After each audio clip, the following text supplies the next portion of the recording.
Today we would tackle the subject of communication. We touched on this last video, which was my inspiration to do this video. I think there's more meat on the bone, and I want to go after that. There might not be a more important tool that any leader, manager, owner possesses than the ability to communicate a message, to communicate a desire, to communicate a mission. Why do we do this? How do we do this? What do we do? All that stuff all falls on the head of a pin that is communication. If we can't communicate that which we want, we're very likely not to receive it. Makes perfect sense. But all too often, as we talked about in the last video, I'll go into a venue and I'll say, hey, does everyone know this? We're in bars and restaurants every day, as you guys know. This is a continual theme. And managers and owners will say yes, and then the staff will say no. Why does that happen? Let's dig into that a little bit more, a little deeper. I think shift meetings should happen every single day without exception. And everyone who is communicating a message has to get really good about how we do that. There's a great chapter in the Bar Shift on that. Again, another plug. But there is, and it is. And it's a skill I learned almost 30 years ago when I worked at UPS. There's a very specific way you go about communicating clear, concise messages. Short time frame. It's not a 20-minute sort of rolling thought. It's not a whole bunch of Q&A back and forth. It's 2 to 3 minutes, maybe 5 minutes, 2 to 3 topics. And here's what we're here to talk about. At the end, have them repeat it back to you. What did we talk about today? We go through and have them make sure message is received.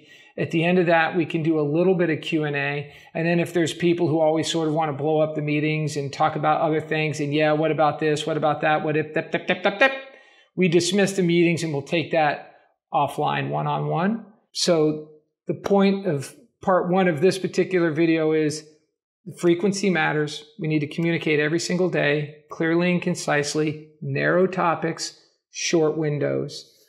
Communicating something one time, if only it were true, if only all we had to do is tell somebody a thing one time, what a wonderful world it would be, right? But that's not the world we live in. Communicating something one time is simply a good start. We're just getting out of the gates. There's a whole race to be run still. So the second part is we need to see our communication into observable action. It is what we said happening on the floor. That needs to be a very tangible for us. And if our words aren't converting to action, we need to go back at it again. So it's about the time when people start saying, enough already. When people start repeating what you're about to say back to them, that's when you know that, all right, we're getting there. The message at that point is starting to stick. We need to coach in the moment as well. So we communicate a thing, and then on the floor, when we see that being executed the way we want to go reward that behavior, reinforce it. Hey, good job. And let other people see you rewarding that and reinforcing it. And the reverse is true.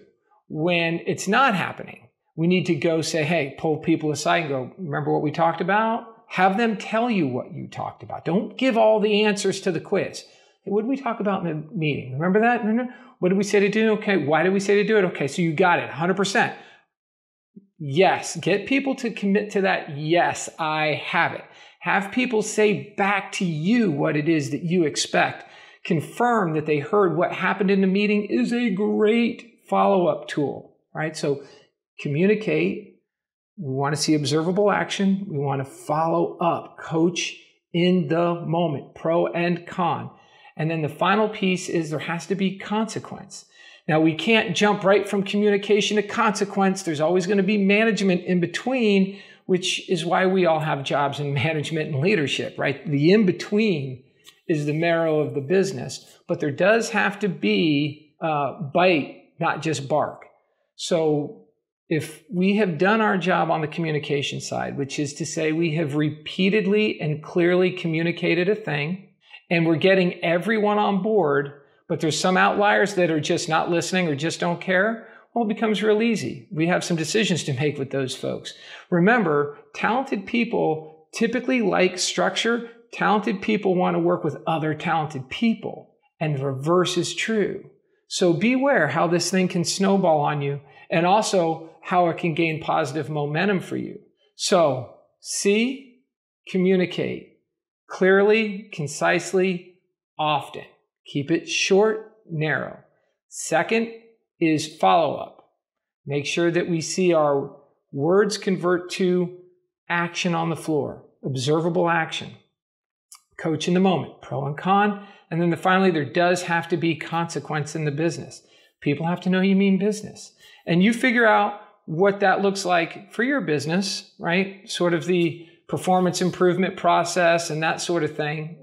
That should be a very structured program you have as well. Maybe that's the next video, is what is a good performance improvement, or we used to call them PIPs.